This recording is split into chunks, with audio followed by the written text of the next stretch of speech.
Hey guys, tonight we're slipping into the shadows of medieval Europe for something truly dark. We're diving into the brutal, unglamorous reality of being a medieval assassin. Forget everything the movies told you. No mysterious brotherhood, no hidden blade mechanisms, no rooftop parkour. Just desperation, darkness, and a very high probability of dying face down in an alley with a crossbow bolt in your spine. So, before we begin, take a moment to like the video and subscribe, but only if you genuinely enjoy what I do here. And let me know in the comments where you're watching from and what time it is for you. It's always fascinating to see who's joining us from around the world. Now, dim the lights, maybe grab a warm drink, and let's ease into tonight's journey together. Fair warning, this one gets grim. Chapter 1. The Myth versus the Misery Picture. A medieval assassin. You're probably imagining someone mysterious, cloaked in black silk, perched on a Gothic cathedral with a blade, glinting in the moonlight. Maybe they've got a cool scar, a tragic backstory, an exceptional dental hygiene. Wrong, so spectacularly wrong.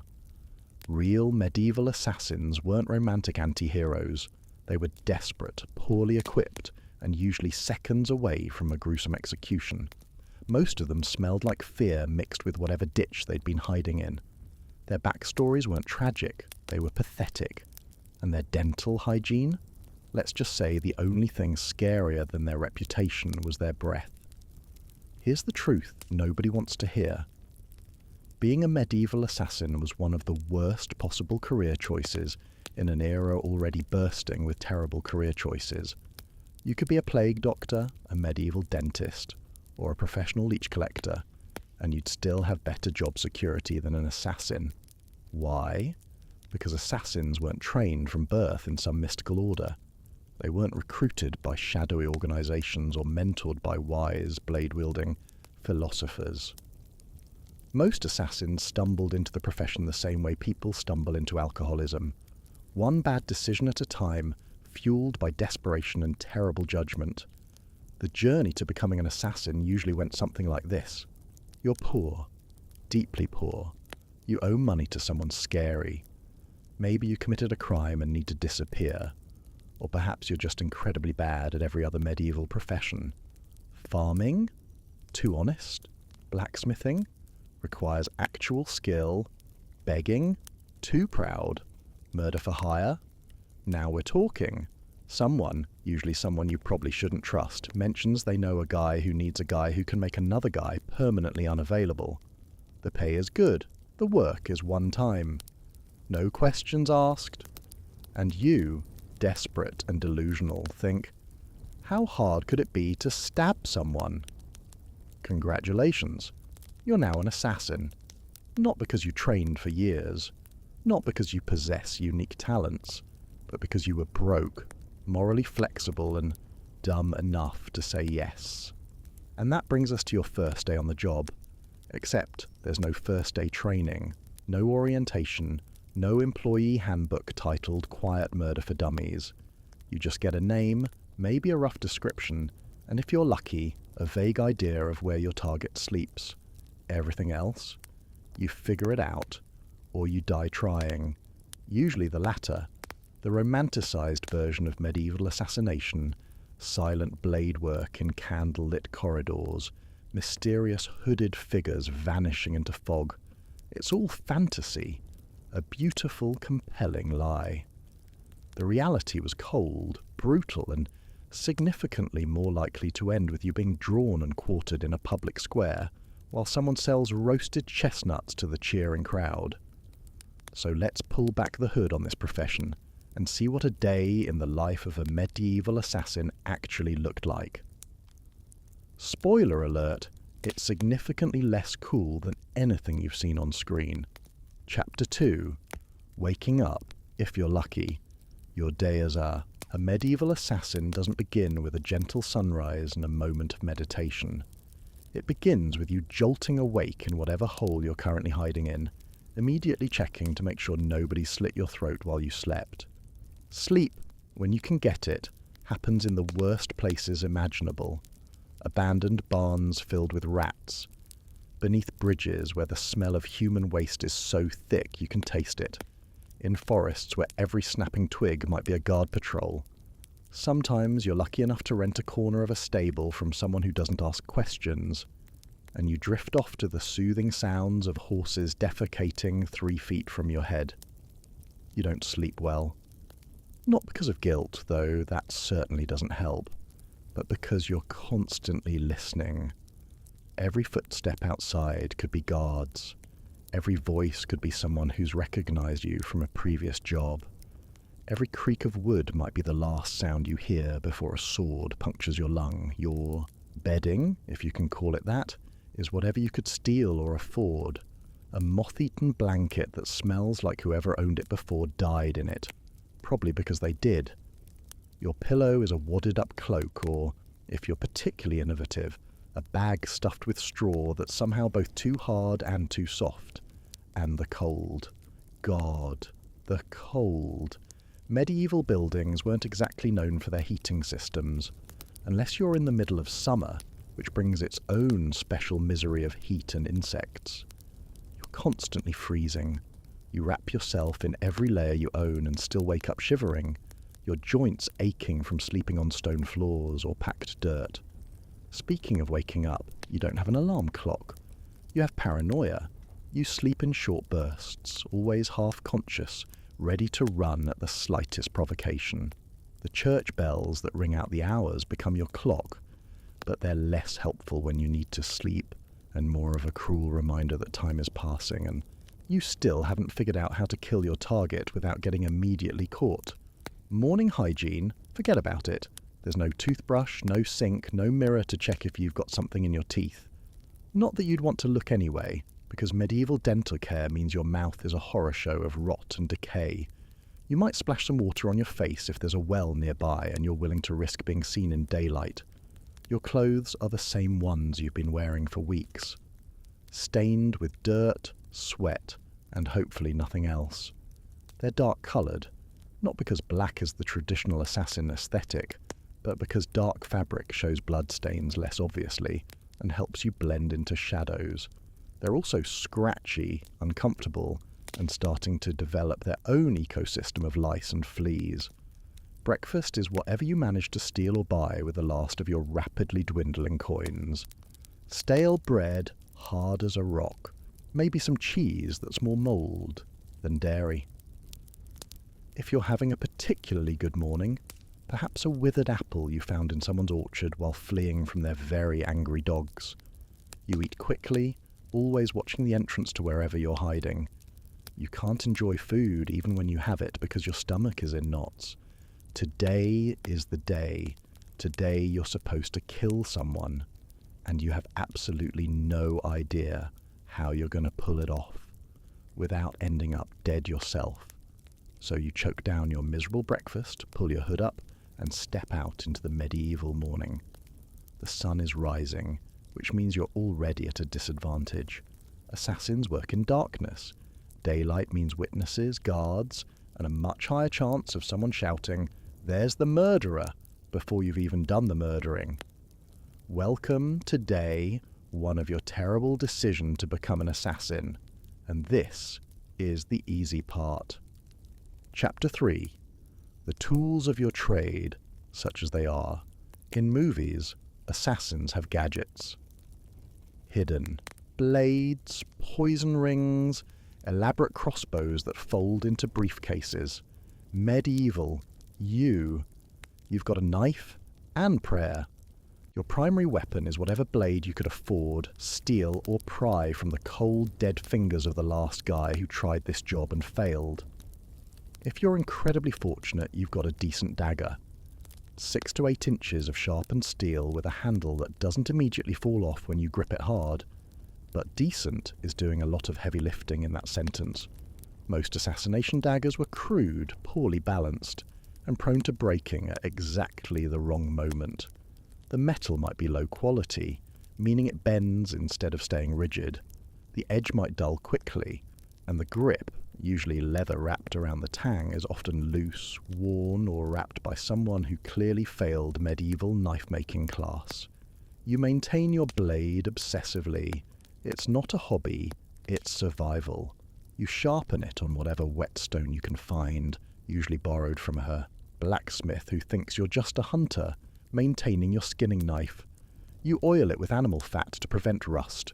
You check the handle constantly to make sure it's not coming loose. Because if your weapon fails during the most critical 3 seconds of your entire plan, you're not getting a do-over. Then there's poison. Ah, yes, the assassin's subtle weapon. Except it's not subtle at all. It's unreliable, dangerous to carry, difficult to administer, and has a frustrating tendency to either not work at all or work way too well, killing the target so obviously that even the dumbest guard can figure out what happened. Medieval poisons came from plants, minerals, and occasionally animal parts. Nightshade, hemlock, monkshood, arsenic if you could get it. The problem? Dosing. You had no precise measurements. You couldn't exactly Google how much hemlock kills a 200-pound nobleman. Too little poison and your target just gets violently ill, vomits for a few hours, then recovers and immediately doubles their security. Too much, and they drop dead so quickly and obviously that the entire castle goes into lockdown, and every stranger within 10 miles gets rounded up and tortured until someone confesses. Possibly you. Getting poison into someone's food or drink is another nightmare entirely. Medieval nobles weren't stupid. They knew about poison. That's why they had food tasters, people whose entire job was to eat a portion of every dish before the nobleman touched it. If the taster didn't collapse, the food was probably safe, so you'd need to poison the food after the tasting, which means getting into the kitchen after the taster, before the serving, without being noticed by the cooks, servants, guards, or the scullery maid, who's inexplicably always in the corner scrubbing pots at odd hours. And even if you manage all that, you're hoping the poison actually works, that it's not detected by smell or taste, and that when your target inevitably dies, nobody connects it to the strange person who was lurking near the kitchens earlier. Other tools in your arsenal? Rope. Useful for strangling if you can get behind someone without them noticing, which is harder than it sounds. Also good for climbing, escaping, or hanging yourself when you realise how badly this job is going. Lockpicks, if you're sophisticated enough to own them. Most medieval locks were simple, but simple doesn't mean easy to pick when your hands are shaking, and you can hear guards walking patrol 20 feet away. A garrote, basically a thin cord with handles, effective for silent strangulation but requiring you to get extremely close to someone and maintain pressure for what feels like an eternity while they thrash and fight and probably alert everyone within screaming distance. And that's it. That's your toolkit.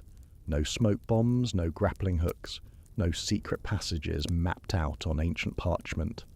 Just a knife, maybe some sketchy plant poison, and the overwhelming knowledge that you are catastrophically under-equipped for the job you've agreed to do. Some assassins carried multiple weapons as backups, a second dagger tucked in their boot, a small club for stunning, but each additional weapon meant more weight, more noise, and more things to potentially drop or lose during your escape. You kept everything hidden, weapons inside your cloak, tucked into specially sewn pockets, poison vials wrapped in cloth to prevent breaking. Nothing could jingle or clink.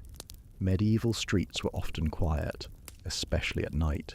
The sound of metal tapping against metal could draw unwanted attention faster than screaming, "I'm here to murder someone." Maintenance was constant. Leather straps needed replacing. Blades needed sharpening. Poison needed to be kept in sealed containers away from food, which was challenging when all your possessions fit in one small bag, and you ate meals with the same hands that handled deadly nightshade. And if any of your tools failed, if your dagger broke, your poison was detected, your rope frayed at the crucial moment, there was no customer service, no warranty, no backup plan. You improvised or you died. Usually you died. So, no, being a medieval assassin didn't mean having a cool arsenal of exotic weapons. It meant having one semi-reliable knife and an intense relationship with anxiety. Chapter 4. Studying your target, aka professional stalking. You can't just walk up to a medieval nobleman and stab him. Well, you could, but you'd last about 5 seconds before guards turned you into a very dead pincushion. So you do surveillance, which in the Middle Ages meant lurking suspiciously while trying not to look like you're lurking suspiciously. Your target is someone important. Has to be. Nobody hires an assassin to kill Gerald the turnip farmer. You're after nobles, bishops, military commanders, wealthy merchants, maybe even royalty, if your employer is feeling particularly ambitious and you're feeling particularly suicidal. These people don't live accessible lives. They're surrounded by security, walls, guards, servants, and paranoid relatives. Getting close requires planning, patience, and a willingness to spend days doing absolutely nothing but watching. You start by learning their routine. When do they wake up? Where do they eat breakfast? Who visits them? What path do they walk from their chambers to the great hall? How many guards accompany them? Which guards look alert, and which ones look like they'd rather be literally anywhere else? This information-gathering phase is mind-numbingly boring and extremely dangerous. You're basically stalking someone while trying not to be noticed by the dozens of people whose job is to notice suspicious strangers. You can't just stand in front of their castle staring at windows. That's how you get arrested for being weird before you even attempt the murder. Instead, you blend in. You pretend to be a beggar near the castle gates. You pose as a travelling merchant. You claim to be a pilgrim seeking shelter at a nearby church. Anything that gives you a reason to be in the area without drawing suspicion. Medieval cities and castles were surprisingly busy. Lots of people coming and going. Merchants, messengers, performers, priests, peasants with grievances. You use that chaos to your advantage, becoming just another face in the crowd. Forgettable, unremarkable, the kind of person guards glance at and immediately forget. But you're watching everything. You note which doors are usually guarded and which aren't. You identify the servants and start to recognize individuals. That maid who carries breakfast to the Lord's chamber every morning at the same time. She's useful information. The guard who always patrols the east wall but stops to piss behind the stables at sunset. Even more useful, you listen to gossip. Servants talk, merchants talk. Guards, when they're off duty and drunk, talk even more. You nurse a single cup of weak ale in a tavern near the castle and eavesdrop on conversations. You learn about your target's habits, their personality, their fears, their enemies. Information is your real weapon. The knife is just the finale. Sometimes you bribe people. A few coins to a kitchen servant gets you information about meal times and who tastes the food. More coins might get you a rough layout of the interior, but bribes are risky. That servant might report you immediately and pocket both your coins and the reward for turning in a would-be assassin. You also scout escape routes. This is critical. Killing someone is only half the job. The other half is not being immediately captured and tortured to death. So you memorize streets, alleyways, holes in walls, places you can hide. You identify which gates are least guarded at night. You locate stables where you might steal a horse if needed. This surveillance phase can take days or weeks. The entire time you're spending money you don't have on food and lodging while trying not to look like the murderous vagrant you actually are.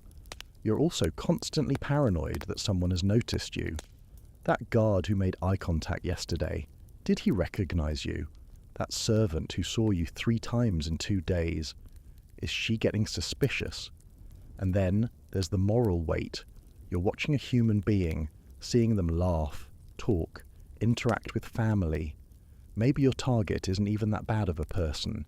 Maybe they're just politically inconvenient to whoever hired you. But you can't think about that too much because moral qualms don't pay off debts or keep you alive. Finally, after days of observation, you identify your opportunity, a pattern in their security, A moment when they're vulnerable, a window that's sometimes left open, a walk they take alone, a servant who can be bribed or impersonated. You've found your opening.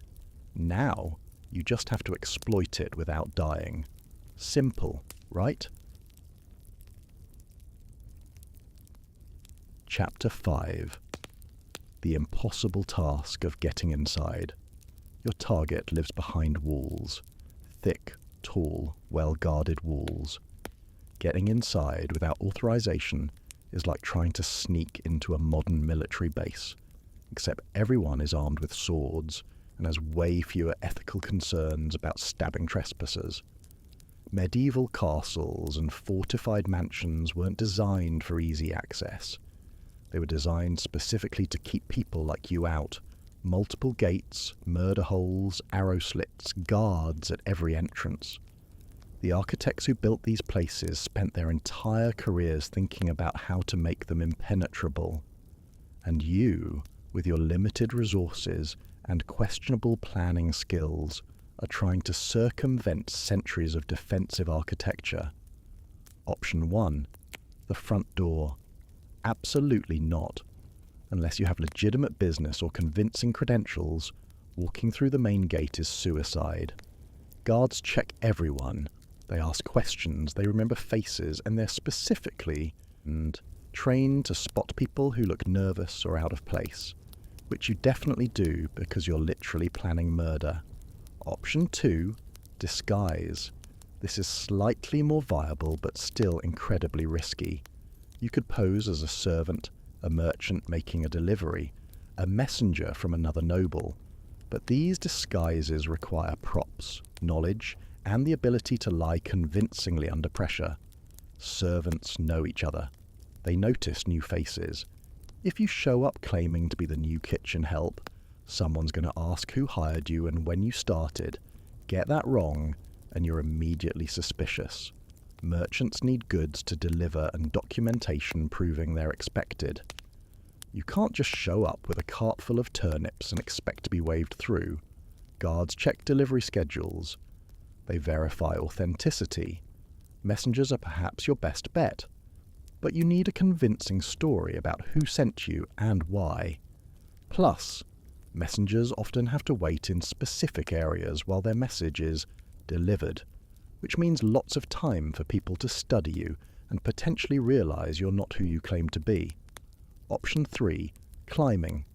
Castles have walls, but walls can be scaled.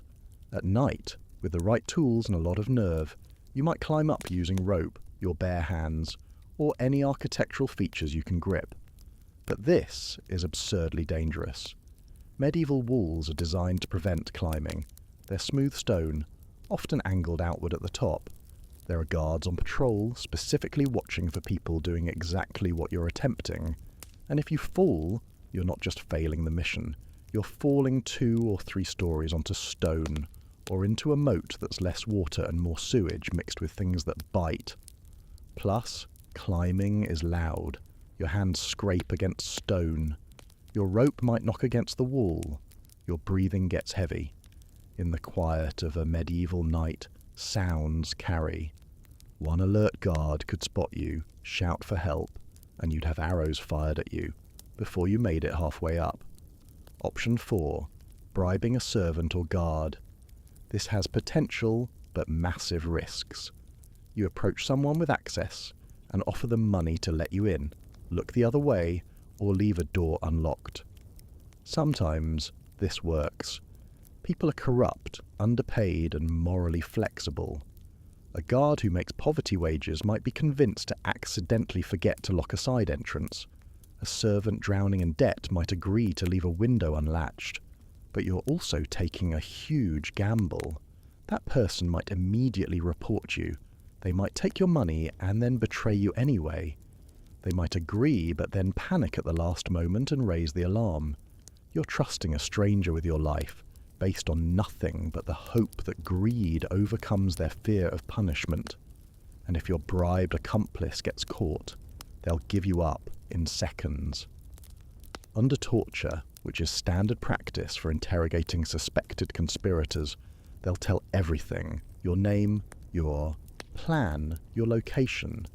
Suddenly you're not hunting your target, you're being hunted. Option 5, waiting for an opportunity. Sometimes patience is your best weapon. Your target has to leave their fortress eventually. Maybe they attend church, inspect their lands, travel to visit another noble. These movements create vulnerabilities, but these opportunities are heavily guarded. Your target knows they're vulnerable when traveling, so they bring armed escorts, multiple guards, often traveling in groups for additional security. Attacking a moving, guarded target requires split-second timing, escape routes, and luck.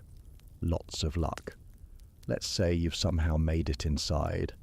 Congratulations, you've completed the easiest part. Now you're in enemy territory, surrounded by people who will kill you if they realize what you're doing. You don't know the layout perfectly. You're guessing based on second-hand information and observation. One wrong turn and you walk into a guard room or a servant's quarters. Every step is calculated. You move slowly, staying in shadows. You listen for footsteps, voices, anything that indicates someone's nearby. Your hand stays near your weapon. Your heart pounds so hard you're convinced everyone can hear it. And you pray. Even if you're not religious, you pray. Because at this point, divine intervention seems more reliable than your actual plan. Chapter 6. The people who aren't supposed to be there. You've planned for the guards. You've studied patrol patterns. You know when shifts change and which corridors are regularly monitored. What you didn't plan for? Everyone else. Medieval castles and noble households weren't just military installations. They were living, breathing communities. Dozens, sometimes hundreds of people lived and worked inside. And these people had an annoying habit of being exactly where you didn't want them, exactly when you needed them gone. Servants are everywhere. Cooks preparing meals in the middle of the night. Maids cleaning chambers at odd hours. Stable hands checking on animals. Pages running errands. Scribes working late on correspondence. Each one is a potential witness, a person who might see you, remember you, and describe you with frustrating accuracy to investigators. Servants also know the castle intimately. They know which footsteps belong to whom. They know normal sounds versus suspicious sounds. A guard might walk past you without a second glance, if you're dressed appropriately.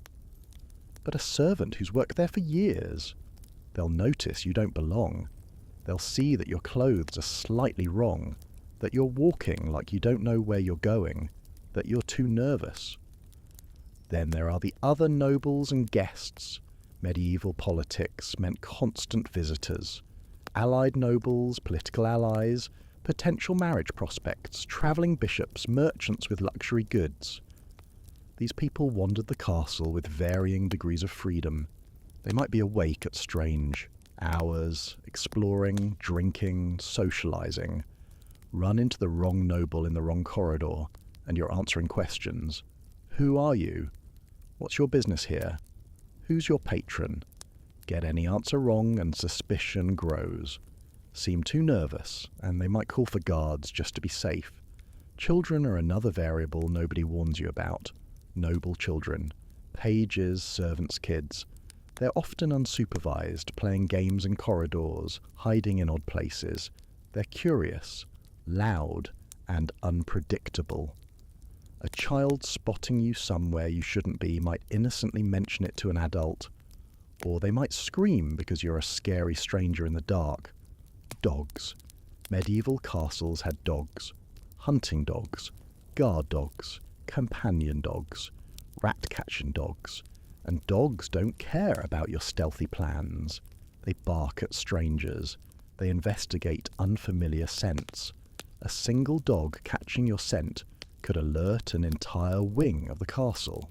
Some assassins tried befriending dogs in advance, offering food to animals they encountered during surveillance. Sometimes this worked. Often it just meant the dog barked and wagged its tail, which didn't help the stealth situation. Then there's the drunk factor. Medieval nobles drank. A lot. So did guards, servants, and basically everyone else. Which meant people were often wandering around at night in various states of intoxication. A drunk noble might stumble into a corridor you're hiding in. A drunk guard might decide to take an unscheduled patrol route. A drunk servant might sleep in a completely different location than usual. Unpredictability is an assassin's nightmare. You can plan for patterns, but you can't plan for chaos, and medieval households ran on controlled chaos. Even worse are the people who couldn't sleep. Insomniacs, people with illness, individuals with guilty consciences. They'd wander at night, seeking fresh air, walking to clear their heads, or just staring out windows, contemplating their medieval problems. You'd be crouched in an alcove, waiting for a patrol to pass, when suddenly someone with chronic insomnia decides to take a midnight stroll down your exact hiding spot. Now you're trapped. Move, and you're seen. Stay, and you might be discovered. Either way, your carefully timed plan is ruined. And let's not forget the genuinely random. A servant who forgot something and needs to retrieve it. A guard who heard an unusual sound and is investigating. A noble who suddenly decided they needed to discuss urgent business with someone at an inconvenient hour. Medieval life didn't operate on strict schedules the way modern life does. People slept when tired, worked when needed, and moved around based on necessity and whim. This made predictability nearly impossible. So you adapted constantly, changing routes, hiding, waiting longer than planned, abandoning approaches because someone unexpected appeared. Every random person was a potential disaster. Every unexpected sound meant recalculating your entire approach. And the worst part, you couldn't harm these people without raising alarms. Kill a guard and eventually someone notices he's missing. Kill a servant and the same problem occurs. Leave bodies and you've announced your presence before completing your actual mission.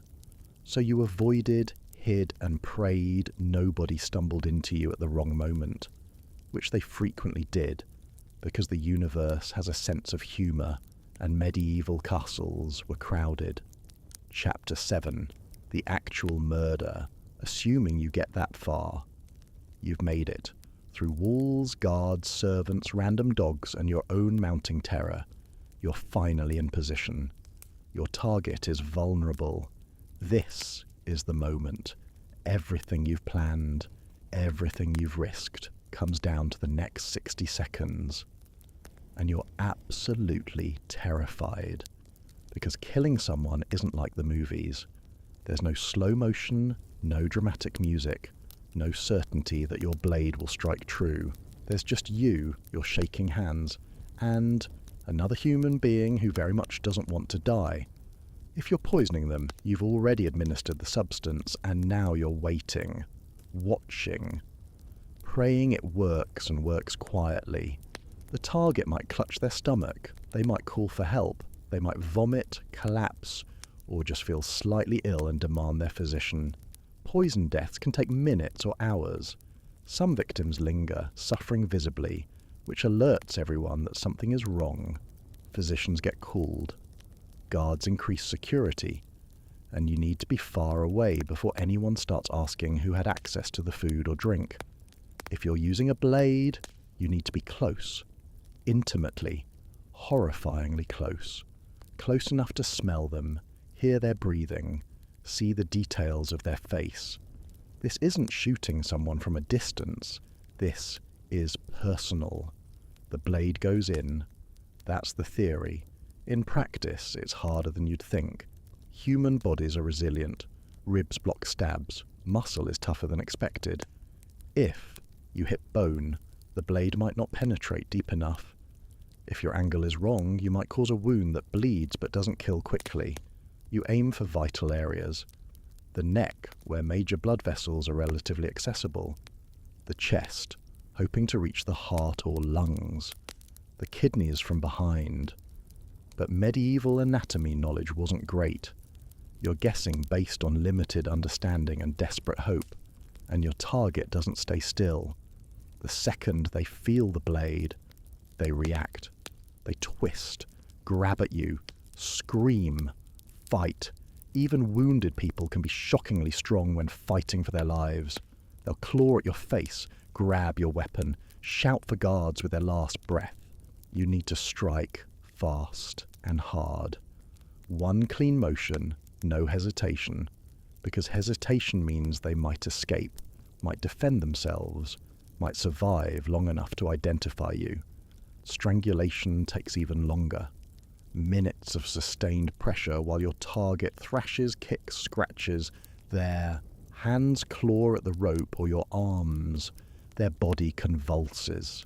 And you have to maintain pressure through all of it, knowing that if you release too early, they'll gasp back to life and scream.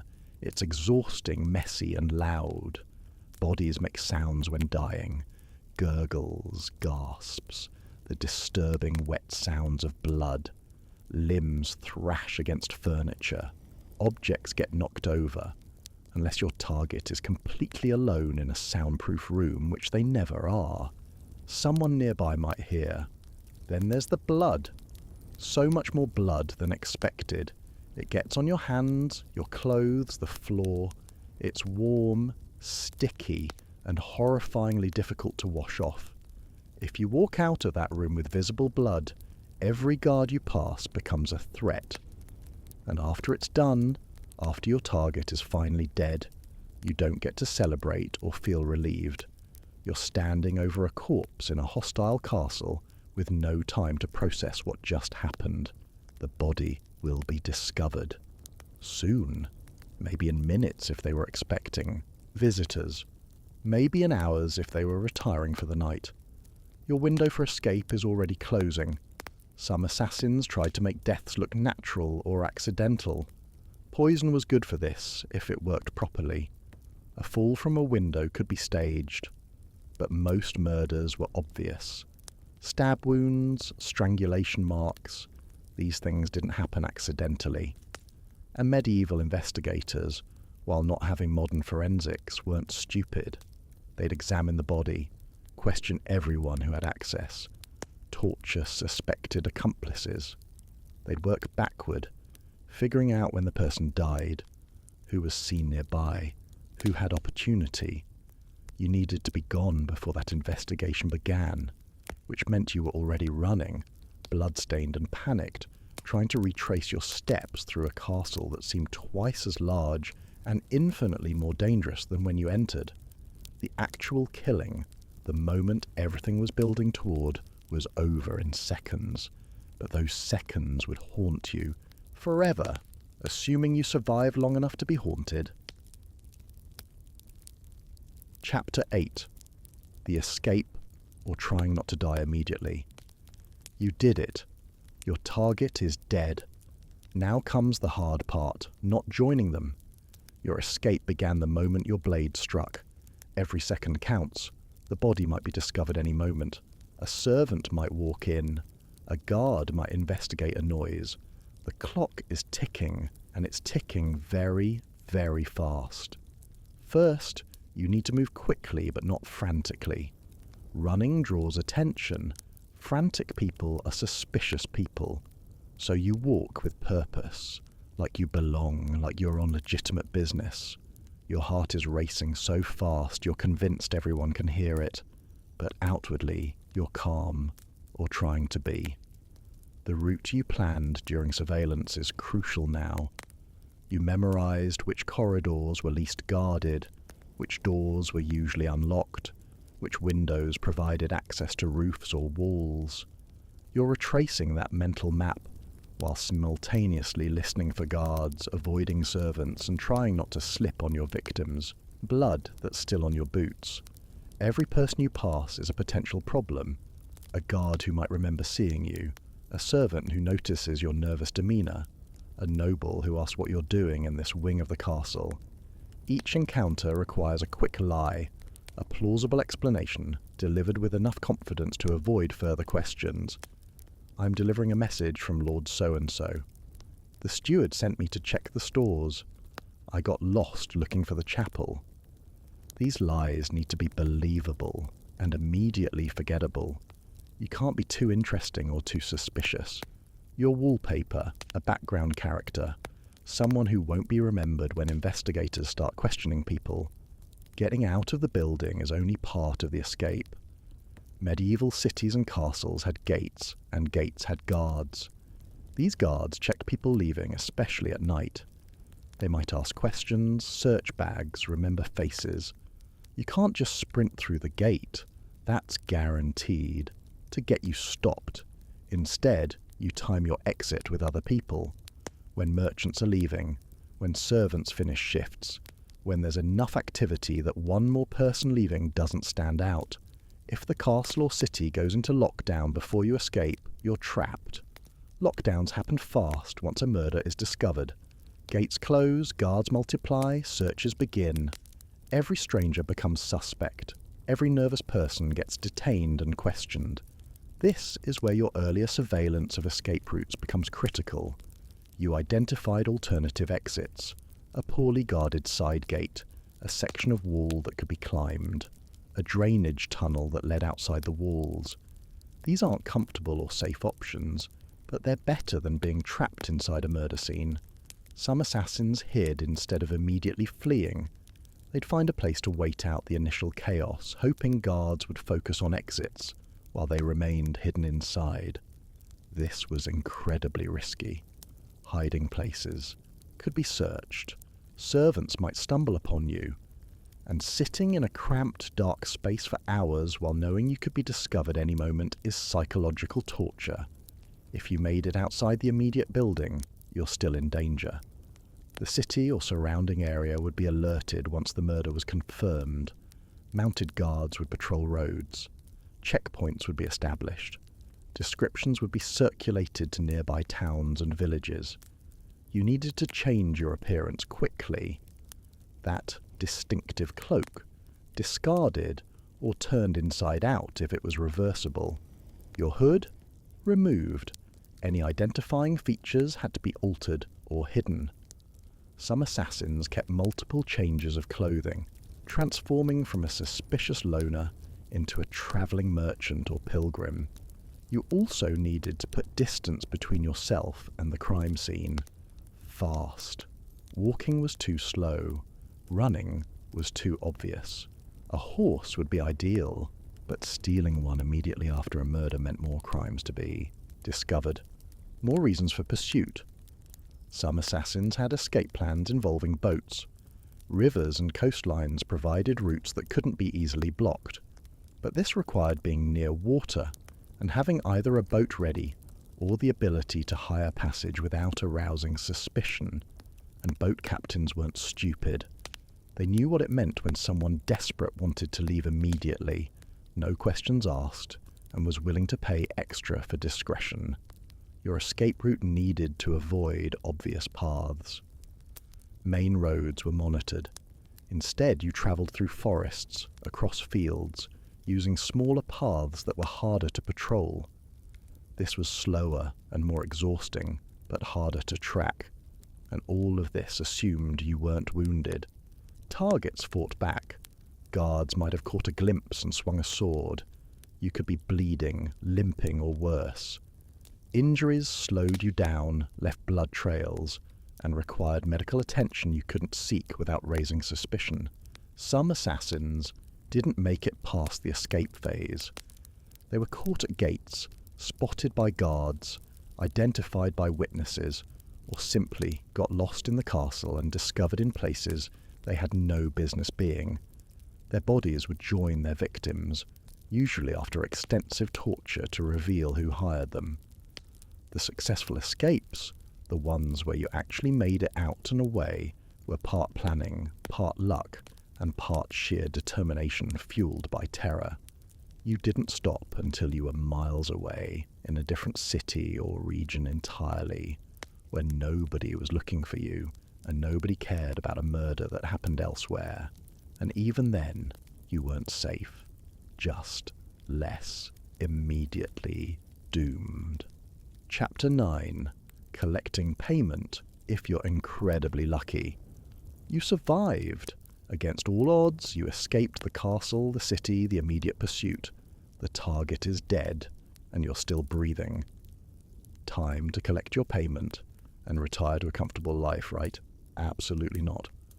Because getting paid as a medieval assassin was almost as dangerous as the assassination itself. First, you need to prove the target is dead. Your employer isn't taking your word for it. They want confirmation. This usually meant bringing evidence, a piece of jewellery your target always wore, a signet ring, something identifiable that proves you completed the job. But obtaining proof meant taking something from the body, which you did while actively fleeing for your life. You were supposed to remember, in the panic and terror immediately after murder, to calmly retrieve a specific item for verification purposes. Many assassins forgot this detail in their rush to not be caught and executed. No proof meant no payment. Your employer would refuse, claiming you failed or were trying to scam them, and you couldn't exactly go back for verification. The castle was on high alert and the body was now heavily guarded. Assuming you had proof, you then needed to meet with your employer. This meeting was fraught with danger because your employer had every reason to kill you instead of paying you. Think about it from their perspective. You know they ordered an assassination. You're a witness to their crime. You could be captured and tortured into revealing who hired you. You could blackmail them for more money. You're a liability that solves itself if you simply disappear. So meeting locations were dangerous, usually somewhere remote, away from witnesses, which meant nobody would see if your employer brought guards to kill you instead of bringing payment. Some employers did pay fairly. They needed their reputation intact for future work, but many took the cheaper option, eliminating the assassin. One more dead body, especially a known murderer, didn't raise many questions. Assassins tried to protect themselves by demanding half the payment up front. At least if they died, they got something. But upfront payments were rare. Most employers refused, arguing you might take the money and not complete the job. Others demanded the full payment be held by a neutral third party who would release it upon confirmation of death. But finding a trustworthy intermediary for an assassination contract was difficult.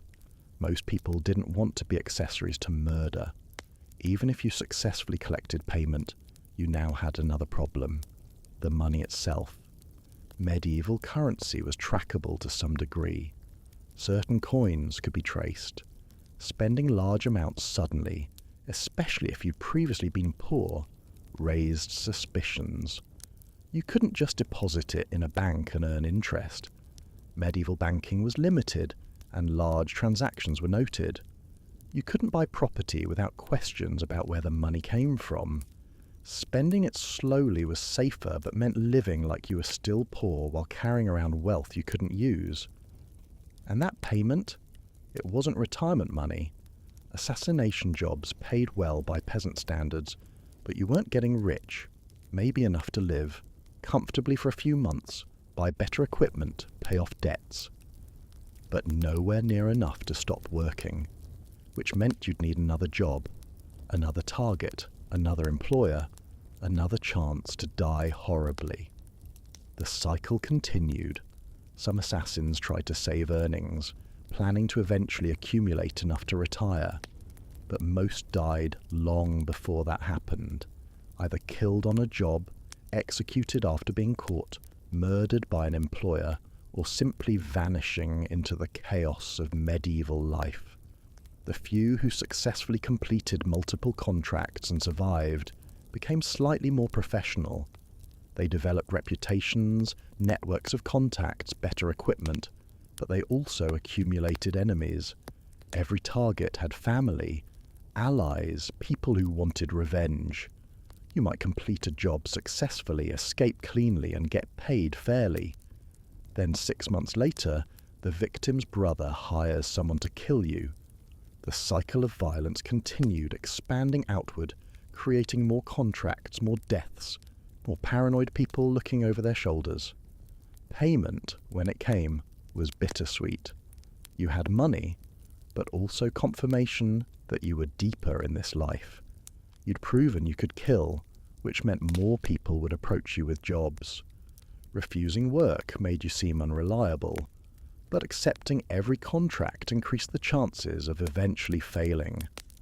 And the guilt, assuming you felt any, didn't go away with payment. The money was blood money in the most literal sense. Spending it meant benefiting from someone's death, which some assassins rationalized easily and others couldn't escape. So you took your payment, if you got it, and either died on the next job or lived long enough to accumulate more regrets, more scars, and more reasons to drink yourself into unconsciousness in anonymous taverns where nobody asked your name. Chapter 10. The Superstitions and Fear. Being a medieval assassin wasn't just about avoiding guards and escaping crime scenes. It was also about dealing with the widespread belief that you were literally cursed by dark forces. Medieval people were deeply superstitious. They believed in demons, witches, curses, and evil spirits. And assassins, people who killed for money and vanished like ghosts, obviously had supernatural help. Because how else could you explain their success? Regular people couldn't sneak into castles, kill nobles, and escape. Therefore, assassins must be in league with dark powers. Maybe you'd sold your soul to the devil in exchange for invisibility. Maybe you could transform into animals. Maybe you drank potions that let you walk through walls or blend into shadows. These beliefs were both helpful and harmful. Helpful because fear made people avoid you. They didn't want to anger someone who might curse them. Harmful because superstitious fear could turn into violent mob justice very quickly. If a noble died mysteriously and you were anywhere nearby, locals might decide you were responsible, not based on evidence, but based on vibes. You looked suspicious. You were an outsider. You had shifty eyes. Clearly you were a demon-touched murderer who needed to be destroyed before you hexed the entire village. Mob justice in the Middle Ages was swift and brutal. No trial, no evidence, just accusations and violence. You could be beaten, burned, or stoned based on nothing more than being in the wrong place while looking too mysterious. Some regions believed assassins used specific tools or ingredients that mark them as cursed. Carrying certain herbs meant you were a poisoner, and probably a witch. Having a rope suggested you strangled people with dark magic. Even owning books or knowing how to read could be suspicious if you were otherwise poor and uneducated. Priests and religious authorities added to this fear by preaching about the spiritual dangers of murder. Assassins were soul-corrupted sinners who would burn in hell for eternity. This wasn't great for recruitment or morale. The belief in curses also meant that if you failed a job or died mysteriously, people assumed divine punishment. God struck you down for your sins. A demon you'd bargained with betrayed you. The ghost of a previous victim dragged you to hell. Some assassins leaned into these superstitions, using fear as a weapon. They deliberately act mysterious, drop hints about dark powers, or spread rumors about their supernatural abilities. This made targets more paranoid and sometimes easier to manipulate. But pretending to have dark powers also meant being treated like you actually had them. People might try to kill you preemptively, believing they were fighting evil. Priestess might attempt exorcisms. Zealots might hunt you for the glory of destroying a demon spawn. And the psychological toll of being viewed as a monster, even if you were just a desperate person trying to survive, was substantial. People crossed themselves when you passed. Parents hid their children. Innkeepers refused service, or charged triple because they didn't want cursed money. You couldn't have normal relationships. Anyone who got close to you risked being associated with an assassin, which made them targets for suspicion and violence. Friends were liabilities. Lovers were almost impossible. Family either disowned you or pretended not to know you. This isolation reinforced the image of assassins as inhuman. And when you're treated as a monster for long enough, maintaining your humanity becomes harder. You started thinking of yourself as separate from normal people, which made doing the job easier, but made everything else infinitely lonelier. Some assassins became genuinely disturbed by their work and the constant fear. They developed paranoia, saw threats everywhere, trusted nobody. They'd sleep with weapons, wake at the slightest sound, and assume everyone wanted them dead. Which, to be fair, was often accurate. But it was no way to live. The superstitions also meant your death would be, celebrated. When an assassin was caught and executed, crowds cheered.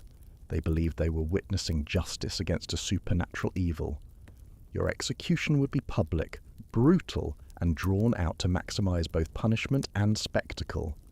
Being feared as a cursed figure gave you power in some situations, but made every interaction a potential threat. You were simultaneously avoided and hunted, respected and despised, powerful and utterly vulnerable. Medieval assassins existed in a strange space between the human and the monstrous, never quite belonging to either world, trusted by neither, and ultimately doomed to violent, lonely ends. Chapter 11. The reality of failure. Let's talk about what happened when you failed, because most assassins did fail eventually. The odds were always against you. Failure came in many forms. Maybe your target survived. Maybe you were spotted before completing the job. Maybe your poison didn't work. Maybe you got lost in the castle and arrested before even reaching your target. However it happened, failure meant consequences. First consequence, you didn't get paid. Obvious, but worth stating. All at risk, planning and terror, and you had nothing to show for it except new enemies and intensified danger. Second consequence, your employer was furious. They'd invested money in hiring you, possibly provided information or assistance, and now their target was alive and likely aware someone tried to kill them. This made future attempts harder and put your employer at risk of discovery. Some employers simply cut ties, refusing to work with you again. Others decided to permanently solve the loose end problem by hiring someone to kill you. Nothing personal, just clean up. Third consequence, your target, having survived, would dramatically increase security. They'd double guards, change routines, become paranoid about food and drink, trust fewer people. They'd also start investigating who wanted them dead, which could lead back to your employer and then to you. If you were identified during the failed attempt, your description would be circulated. Artists would sketch your face based on witness descriptions. These weren't accurate by modern standards, but they didn't need to be. Tall man with a scar, foreign accent, dark cloak was enough to make your life extremely difficult. Fourth consequence, you now had to flee not just the immediate area, but the entire region. Your face was known. People were looking for you. Every town guard had heard descriptions. Every innkeeper was suspicious of strangers matching your appearance. This meant abandoning any support network you had. Friends, contacts, safe houses, all of it became unusable. You were starting over in a new location with fewer resources and more paranoia. Fifth consequence, your reputation, if you had one, was destroyed. Assassins relied on success to maintain work prospects. Word travelled. If you failed, especially in a spectacular or public way, other potential employers wouldn't hire you. You were marked as incompetent or unlucky, both deadly characteristics in this profession. Some assassins who failed tried to fix it by attempting the job again. This was usually suicidal. The target was now prepared, security was maximized, and you were already identified. Success was nearly impossible. Others simply disappeared, trying to abandon the assassin life entirely. But you couldn't just retire when you'd failed. Your employer might want revenge. Your target definitely wanted you dead, and you still had whatever debts or problems that forced you into assassination in the first place. The worst failures involved capture. If guards caught you during the attempt or shortly after, you faced interrogation. Medieval interrogation meant torture, extensive creative torture designed to extract information. They wanted names. Who hired you? Who helped you? Were there other plots? How did you get inside? Who can you implicate? Under torture, most people talked. They gave names, real or invented. They confessed to additional crimes they didn't commit. They'd say anything to make it stop. Your confession would be used to arrest others, continue the investigation, and justify your execution. Because after interrogation came public execution, designed to be as gruesome and prolonged as possible. Execution methods for assassins were particularly brutal. Hanging was too quick. Instead, you might be drawn and quartered, hanged until almost dead, then revived to have your organs removed while you watched, then finally dismembered, or burned alive, tied to a stake while flames consumed you over the course of agonizing minutes, or broken on the wheel, where executioners systematically shattered every bone in your body with iron bars while you remained conscious. These executions were public events. Crowds gathered, vendors sold food, children watched. Your death was entertainment and moral lesson combined. Look what happens to those who violate divine and secular law. Some assassins, knowing capture meant torture and execution, tried to kill themselves rather than be taken alive. They carried poison, specifically for this purpose. If escape was impossible, at least death could be on their terms and relatively quick. But even suicide had consequences. Medieval Christianity considered suicide a mortal sin. Your body wouldn't receive proper burial. It might be mutilated, displayed, or buried at a crossroads with a stake through the heart to prevent your corrupted spirit from rising. Your family, if you had one, would face shame and possibly punishment. Guilt by association wasn't uncommon. Your relatives might be questioned, arrested, or simply shunned by communities that feared the taint of association with a murderer. Failure destroyed everything. Your life, your future, your family's standing, even your chance at a proper death. It was complete, total, catastrophic ruin, which is why most assassins lived in constant gnawing fear. Because even success was temporary. Eventually, probably soon, you would fail, and when you did, everything would end in the worst possible ways. Chapter 12. Why anyone would do this at this point. You're probably wondering why anyone would choose this life. Terrible working conditions, constant danger, low pay, no benefits, high probability of gruesome death. It's not exactly a career guidance counselor's recommendation. The truth: most assassins didn't choose this life. They were chosen by circumstances, or more accurately, crushed by circumstances, until murder seemed like the only option left. Debt was a common catalyst. Medieval debt was serious. Borrow money and can't repay it? You might be imprisoned, enslaved, or have family members taken as collateral. Some people, desperate and out of options, agreed to kill someone in exchange for debt forgiveness. Others were criminals already. Maybe you'd committed smaller crimes, theft, fraud, assault. You were wanted by authorities and had no legitimate options for survival. Someone offered a job that paid well and required skills you already had, namely willingness to hurt people and disregard for law. Some were soldiers or mercenaries whose wars ended. You'd spent years learning to kill efficiently. Peace meant unemployment.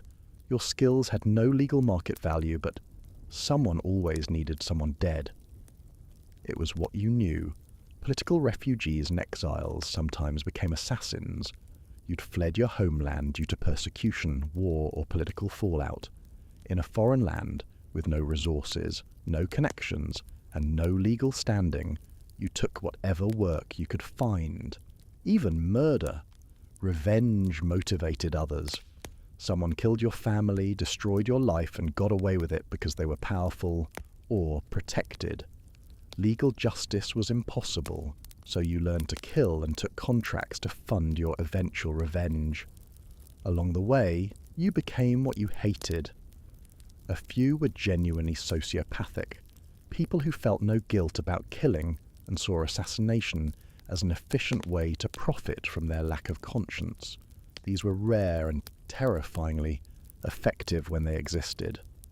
But most were just desperate, broken people who saw no other path. You weren't evil, just cornered by a world that offered no mercy to the poor, the powerless, or the unlucky. Medieval society was brutally hierarchical. If you were born poor, you stayed poor. Social mobility was nearly impossible. Hard work didn't guarantee success. Virtue didn't protect you from starvation. The system was designed to keep people in their place. Assassination offered an escape, however dark. One job might earn what a peasant made in years. It offered a chance, however slim, to change your circumstances. Some assassins justified their work by targeting people they believed deserved death. Corrupt nobles, tyrants, abusers of power. They convinced themselves they were instruments of justice, removing people who harmed others with impunity. This moral justification rarely held up under scrutiny. You took contracts based on pay, not morality. Sometimes your target was genuinely evil. Often they were just politically inconvenient to someone richer and more powerful than them. Others didn't bother with justification.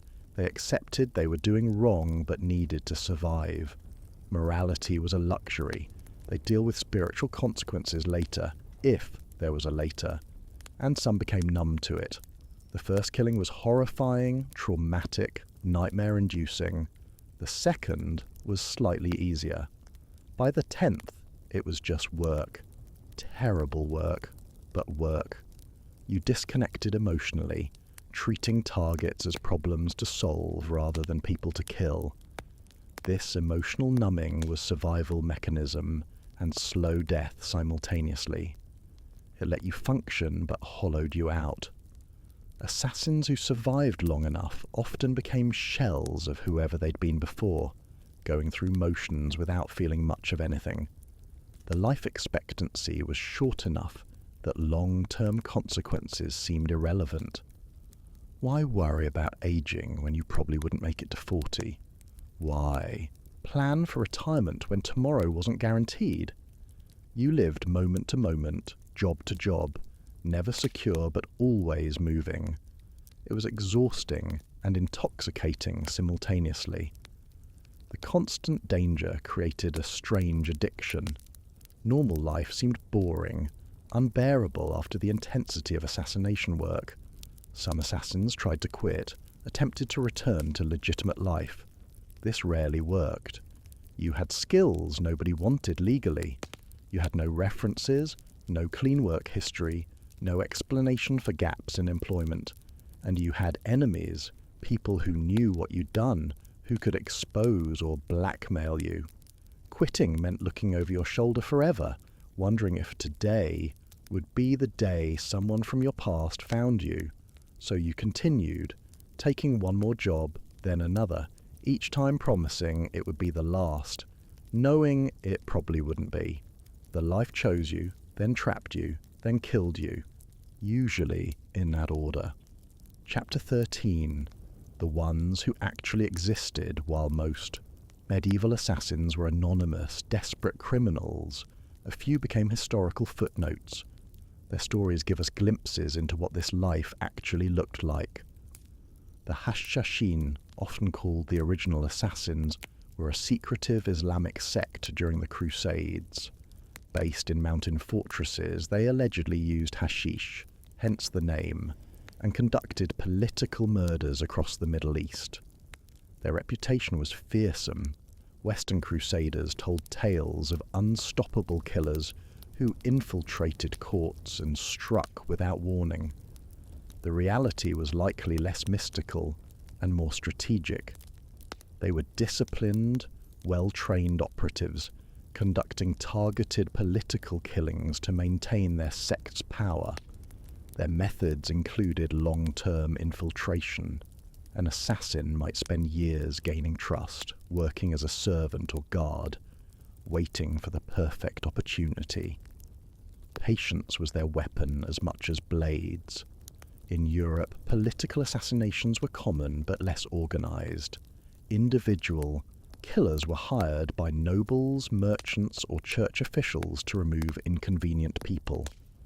King Edward II of England was possibly murdered by assassins in 1327, though historical accounts vary. His death, allegedly involving a red-hot poker in places we won't describe in detail, was brutal and designed to look like natural causes. It didn't. Francesco I Sforza, Duke of Milan, employed assassins regularly during the Italian Renaissance. Political power in Italian city-states often changed hands via murder. Poisonings, staged accidents, and blade work in dark corridors were standard political tools. The Borgias, particularly Cesare Borgia, were rumoured to employ multiple assassins. Whether exaggerated by political enemies or accurate, the reputation alone shows how normalised assassination had become among nobility.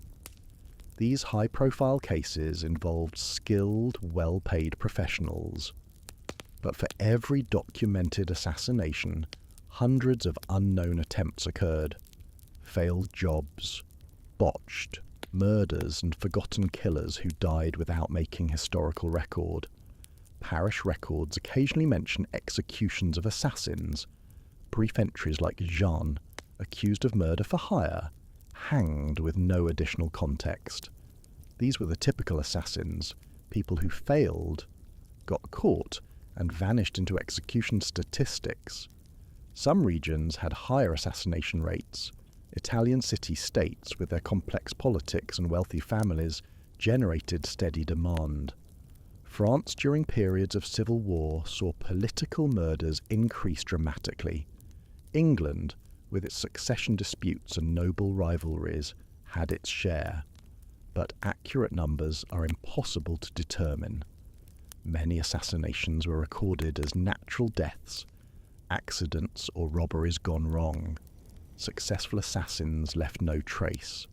Failed ones were often executed without detailed records.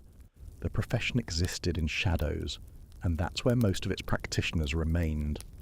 Unknown, unrecorded, and ultimately forgotten, except as cautionary tales or whispered rumours. Chapter 14. A typical day summarised. Let's walk through a complete day in the life of a medieval assassin, from dawn to whatever served as sleep. You wake before sunrise in whatever hole you're hiding in. Maybe a stable loft, maybe a rented corner of a room in a questionable inn. You immediately check for threats. Nobody waiting to kill you? Good start. Breakfast is stale bread and water if you're lucky. Your stomach churns with anxiety about today's job, but you force food down anyway. You'll need energy for what's coming. Morning is spent in final preparations, checking your blade, making sure it's sharp and secure, reviewing your plan one more time, memorizing escape routes, talking yourself into going through with this because backing out now means angering your employer, who might be scarier than your target.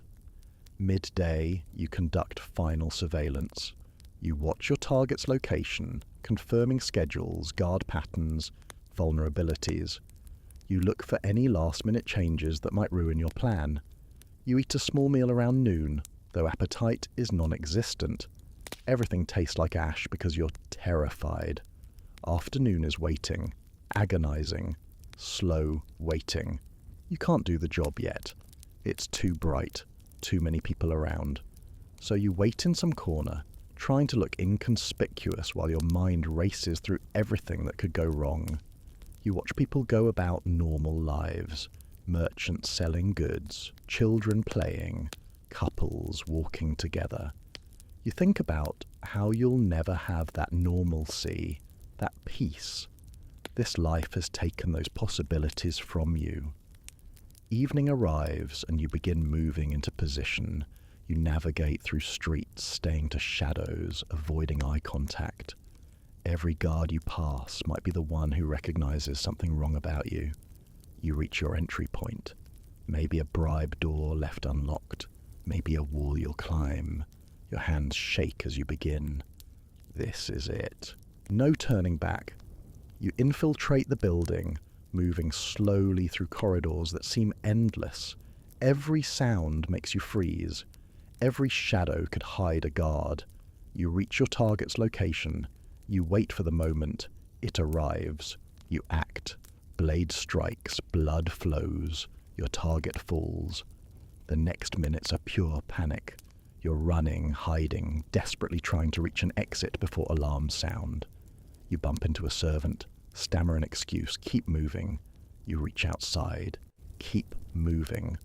Through streets, into an alley, changing direction, removing identifying clothing, trying to look different, calm, normal.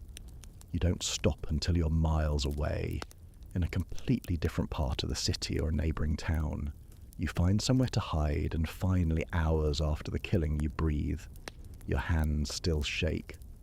Blood, hopefully not yours, stains your clothes despite trying to clean up. You're exhausted, terrified, and uncertain if you successfully escaped or if guards are still searching. You sleep fitfully, weapons close, ready to run again if needed. Your dreams, when they come, are violent and dark. That's a successful day. A day where everything went according to plan. Nobody caught you. And you survived. Most days weren't successful. Most ended with capture, injury, or frantically abandoning the attempt when something went wrong. But this was the life. Days of planning, moments of terror, hours of fleeing, and brief interludes of exhausted hiding.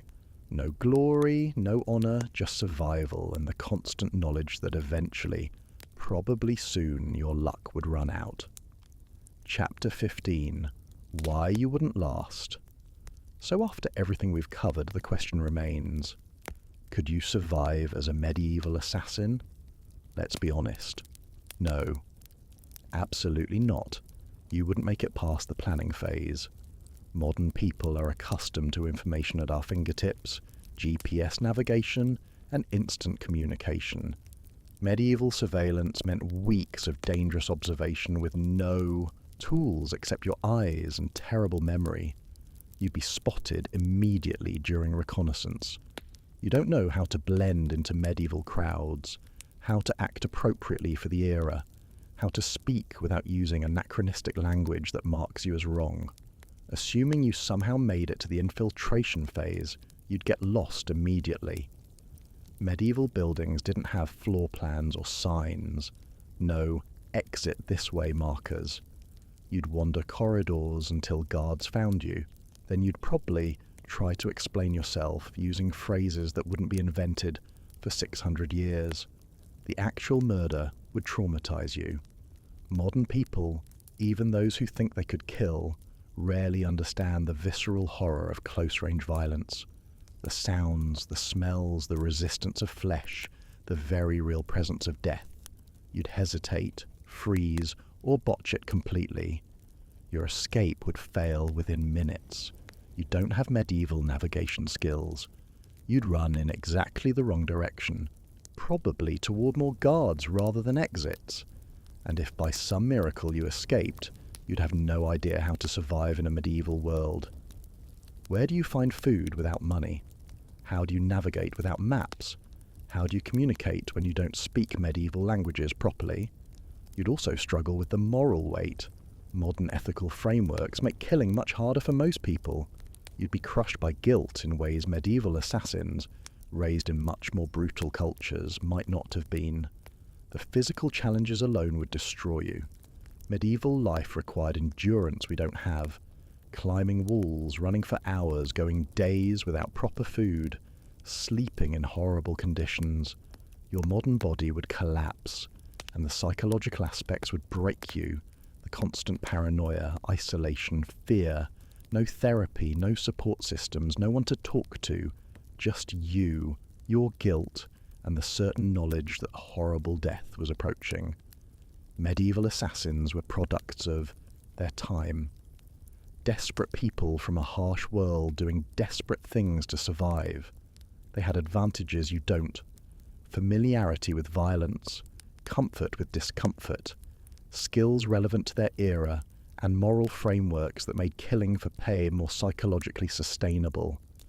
You, dropped into that world with modern sensibilities and skills, would be caught, tortured, and executed within days, if you even survived the attempt. The romanticism of assassins comes from distance. We see them through layers of fiction, mythology, and time. We imagine the cool parts, the mystery, the skill, the dark aesthetic. But living it, daily terror, moral degradation, physical suffering, and almost certain violent death. Not romantic, not cool, just brutal, short, and miserable. Medieval assassins didn't have good lives. They had desperate lives that ended badly. Understanding this doesn't make them less interesting historically, but it should definitely make you grateful you're living in an era where murder for hire isn't a legitimate career path for desperate people. So next time you watch a movie with cool, mysterious assassins doing parkour across rooftops, remember the reality.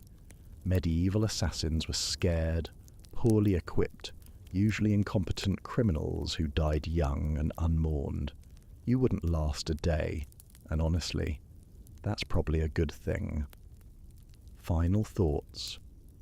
Tonight we've walked through the shadows of medieval Europe, following the brutal, unglamorous path of assassins who lived and died in darkness.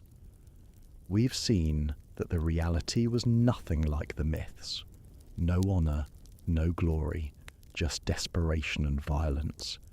These weren't anti-heroes. They were victims of their circumstances who victimized others, trapped in cycles of violence that destroyed everyone involved. Their world was harsh in ways we can barely imagine. Their choices were limited in ways that make their paths, while morally wrong, at least comprehensible as acts of desperate survival. We're fortunate to live in an era with options, with law, with systems that, however imperfect, provide alternatives to violence for most people most of the time. So tonight, as you settle into your safe, warm bed, in a world where assassination isn't a career option you need to consider, take a moment to appreciate the distance between us and that dark medieval world. And maybe, just maybe, think twice before romanticizing the assassins of history. Behind every mysterious cloaked figure was a terrified person making terrible choices in a world that offered them nothing better. Thanks for joining me on this dark journey. If you enjoyed tonight's video, leave a like and subscribe for more deep dives into history's harsh realities. And let me know in the comments what historical topic you'd like me to cover next. Until next time, stay safe, stay warm, and be grateful you're living in the 21st century. Good night.